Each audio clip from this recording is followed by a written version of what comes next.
Hello বন্ধুরা, দেখতে পাচ্ছেন এই যে একটা ট্রেন আসতেছে।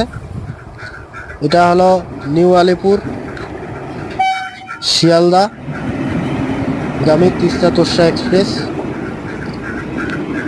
এখন যাচ্ছে, দেখতে পাচ্ছেন